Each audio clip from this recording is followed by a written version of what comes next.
ningún problema con el terrorismo de Hamas. Josep Borrell termina de esta manera su intervención. Si me permiten, vamos a buscar el análisis. Al otro lado de la pantalla, Eduardo Irastorza, Ezequiel Vistoletti y Fernando Moragón. En el orden que prefiráis, pero ¿qué os parecen este tipo de declaraciones? ¿Dónde está situado Europa y qué credibilidad tiene de nuevo Borrell, que sobre Ucrania no ha dicho nada? Bien. En primer lugar, como europeo, estas declaraciones me resultan preocupantes. Y me resultan preocupantes porque nos ha dado Borrell una clase de política de guardería, ¿no? Unos votarán que sí, otros votarán que no, otros se abstendrán. Bueno, yo me he quedado perplejo. En cualquier caso, eso lo que demuestra es que no hay una postura europea homogénea con la que está cayendo Europa, si aspira a tener una presencia en el mundo, en una realidad multipolar. Asumamos que esto ya es así, no puede ser de otra manera. Los tiempos son los que son. Debería tener un criterio único. Esto como europeo. Como español me preocupa pues que el presidente de la Unión Europea en estos momentos, que es Sánchez, pues defienda una opinión parcial de un determinado gobierno y no la opinión general de Europa. Podría haber dicho, oye, es que no sabemos lo que queremos, no hay un acuerdo, como ha dicho Borrell, ¿no? Bueno, esto es triste. Luego hay otra cosa que es muy destacable. Hay algo muy importante en política y es la batalla de la semántica, ¿no?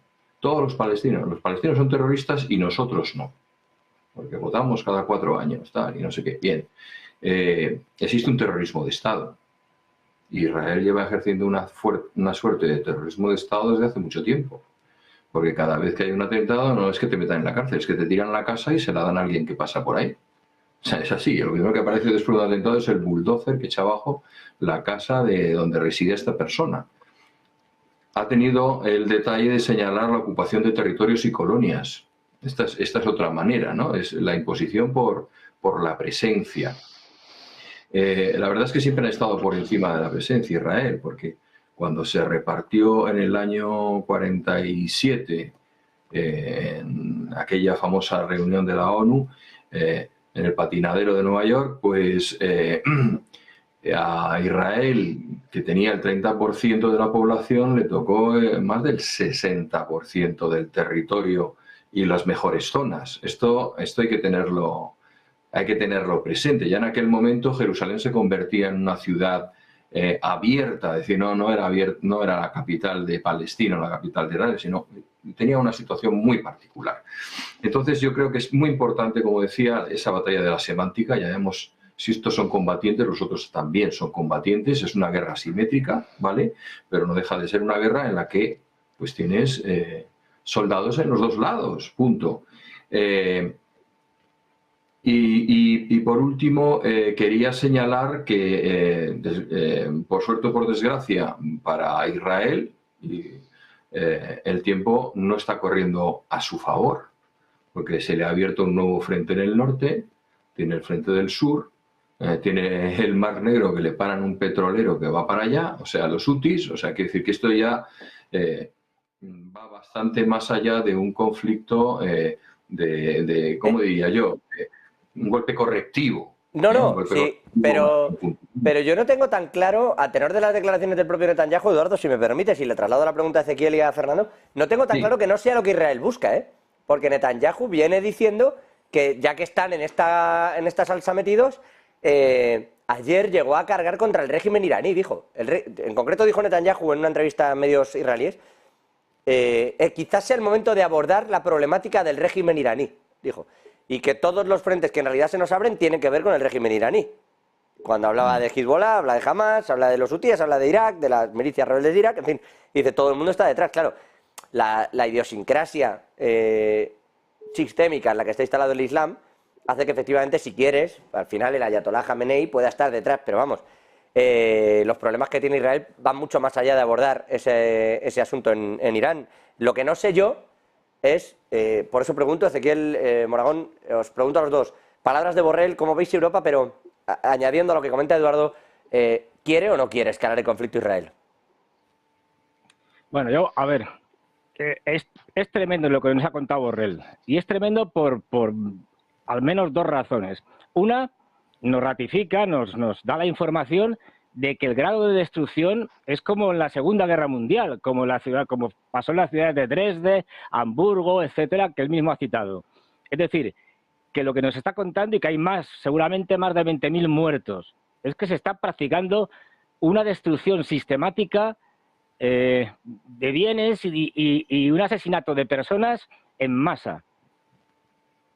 Es decir, esto no lo cuenta la Unión Europea por la voz de Borrell. Es decir, que nadie piense que hay otra cosa. Esto ya en sí es algo tremendo, pero luego lo que es terrible es la posición de la Unión Europea, por llamarla de alguna forma. Porque lo que hay es, por lo menos, una muerte moral de la Unión Europea. Es decir, nos lo está presentando Borrell como si esto fuera un accidente natural, como un terremoto. Bueno, es que, fíjate, y luego nos desvía y dice, qué mal está, y luego nos desvía y dice, no, porque el secretario general lo que le ha dicho Netanyahu está muy mal y tal. No, pero mire usted, si no se trata de eso. Usted nos está reconociendo que dentro de la Unión Europea cada uno piensa de manera libre, hace lo que quiere y es imposible llegar a un acuerdo.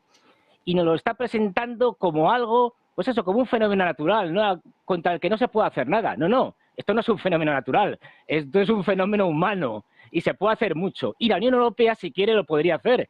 Lo que nos está diciendo Borrell, como un segundo mensaje más subliminal, digamos, es decir, es que no vamos a hacer nada. ¿Por qué no se le ponen las mismas sanciones que a Rusia? Por ejemplo, se me ocurre. Es decir, la Unión Europea puede hacer mucho para parar esto.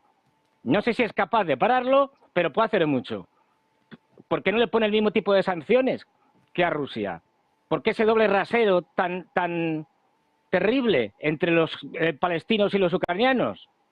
La Unión Europea ahora mismo está muerta desde el punto de vista de su credibilidad.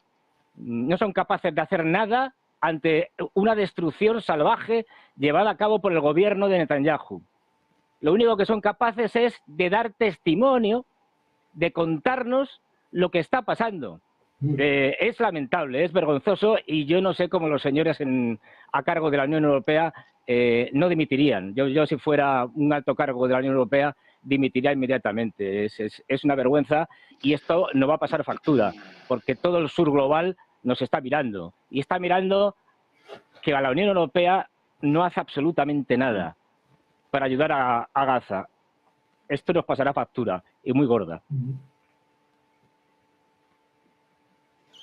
Ezequiel, sí. Sí, de acuerdo con ambos. La denuncia de las atrocidades aparece acertada, pero en el caso de Borrell y de la Unión Europea presenta un grado de hipocresía verdaderamente alarmante. En primer lugar, porque los países de la Unión Europea, en particular los países más poderosos, convalidaron y convalidan la situación en Palestina con la violación sistemática y recurrente de Israel de las resoluciones de las Naciones Unidas, tanto de la Asamblea General como de el Consejo de Seguridad, con lo cual participan en la situación como parte involucrada, como parte responsable de esto. Y en segundo lugar, no solamente eso, sino también aparece la hipocresía, recién muy bien señalada por Fernando, de la diferencia en las acciones de la Unión Europea respecto a un conflicto, más allá del posicionamiento de la Unión Europea. Cuando la Unión Europea determinó que quería la participación en un conflicto a través de sanciones, a través del envío de armas, a través de del envío de dinero, de muchísimas acciones, el entrenamiento incluso de militares en sus propios territorios,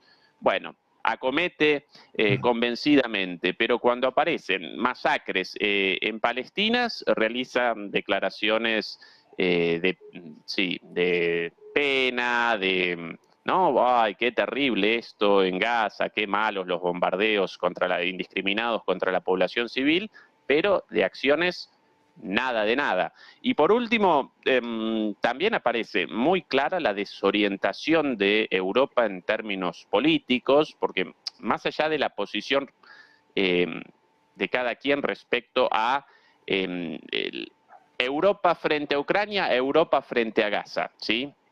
Esas dos posiciones colisionan entre sí, de Europa, ¿sí? Por un lado, el apoyo a la política impulsada por los Estados Unidos en Ucrania, y por otro lado aquí, realizando denuncias para la tribuna, naturalmente, sin acciones concretas, pero una postura mucho más crítica respecto a Palestina e Israel, cuando Estados Unidos aparece aliado a Israel y de hecho rechaza los proyectos de resolución en el Consejo de Seguridad para una pausa humanitaria, nada más y nada menos, con votaciones de 14-1 o 13 a favor, Reino Unido en abstención y Estados Unidos en contra, y entonces determinan el veto de las resoluciones. Entonces, hipócritas y desconcertados a la vez, una combinación peligrosa, ¿no? No sé si tanto desconcertados, la verdad es que te tengo que comprar la primera parte absolutamente. No sé si desconcertados o, volviendo a esa primera parte en la que aludía Fernando, con cierta teatralidad, ¿no? Y entonces no sé hasta qué punto, porque yo recuerdo a Borrell, me vais a perdonar, pero le recuerdo cuando visitó al presidente Herzog en Israel, decirle: tenéis derecho a defenderos, he dicho muchas cosas, pero ahora veo vuestro dolor. Voy a dejar de leer estas palabras que traigo escritas, dijo, porque ahora veo vuestro dolor y entiendo lo que está pasando y lo que estáis haciendo. O sea, quiero decirte que Borrell ha tenido un viaje emocional fantástico a lo largo de todo lo que está ocurriendo en el conflicto en Gaza. Ha ido desde esto es terrible y lo que estáis haciendo en Palestina no tiene sentido, a ir cambiando la posición, a terminar aquí, ¿no? En fin, quiero salirme de este asunto de Gaza. Estaba yo hablando de Ucrania, estaba hablando de lo que